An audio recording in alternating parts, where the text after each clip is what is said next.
Hello everyone, I am Diana G. Ronquillo and today we'll talk about tile setting installation. First, let's define what is tile setting. So tile setting, also called the tile installation or tiling, is the process of laying ceramic, porcelain, stone or other types of tiles into a surface such as floor, wall, or countertop. It involves several steps to ensure the tiles are level and long lasting.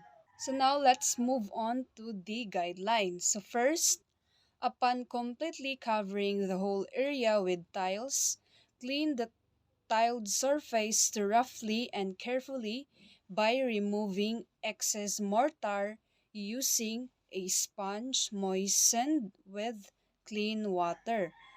So the first cleaning guidelines when installing a tile is surface cleaning after tiling. Now once the entire area has been fully tiled, the surface must be clean to roughly. So meaning to say those excess cement or mortar should be removed carefully using a sponge dampened with clean water. So this ensures that no hardened mortar remains on the tiles which could affect the aesthetic and the adhesion of the grout. So next, after setting the tile, the next day when the tiles had fully set, we prepared the tile grout. So the next step is preparation for the tiled grout. So we mix the grout powder with clean water in the correct amount so that the mixture was blended using a mixing tool. Now, after the tile have been set overnight, the tiled grout can be applied, and here's how to do it. So first, in a non-absorbent receptacle or container, mix the tile grout with clean water in proportioned volume. Second, blend the mixture roughly with a mixing tool and not with the hand. So third, let the mixture stand for 15 minutes, then mix again until a velvety or watery moisture is attained. So next is the pot life of the mixed tile grout is 1 hour. So after mixing the tile grout, we should let it rest for 1 hour. And next is never mix old grout paste with newly mixed paste. It's because to avoid shortening the pot life of the grout mixture. In order for the grout mixture to long last, we should not mix it with an old grout.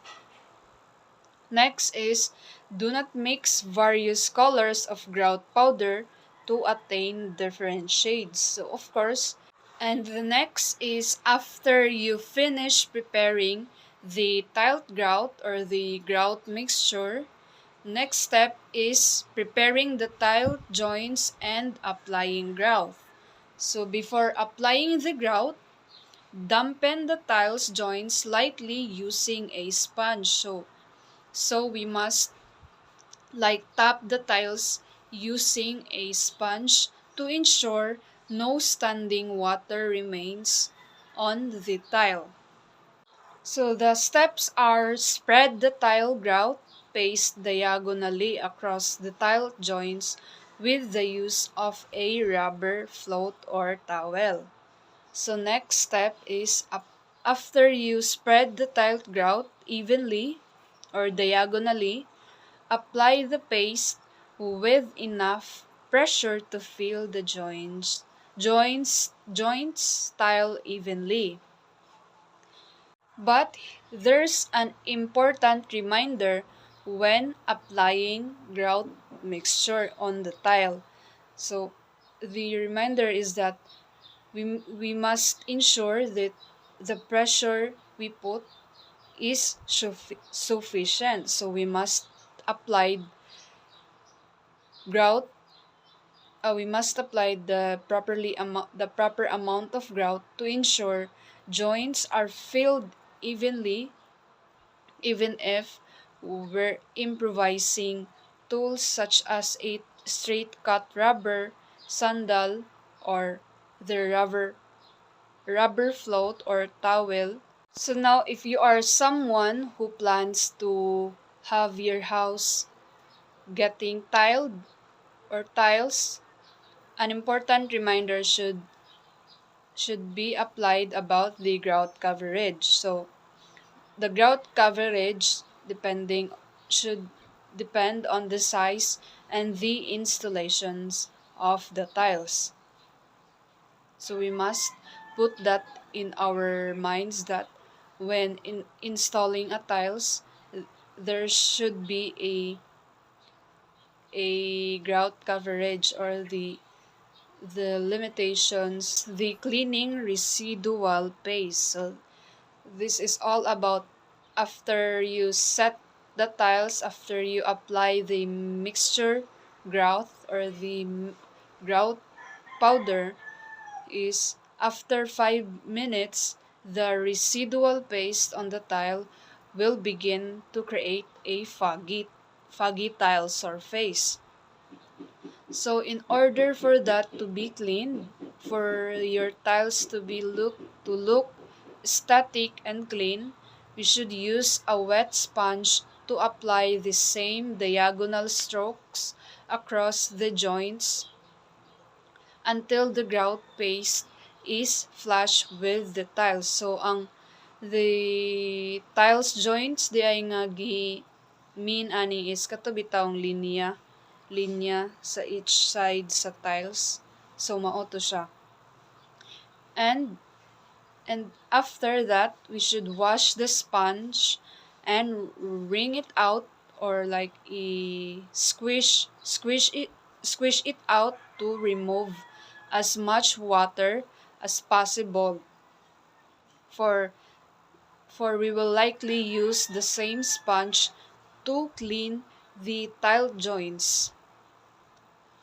Now, the purpose of using a sponge is to eliminate the dried residues or the excess grout on the tile surface, so that the grout lines and the grout color exposes.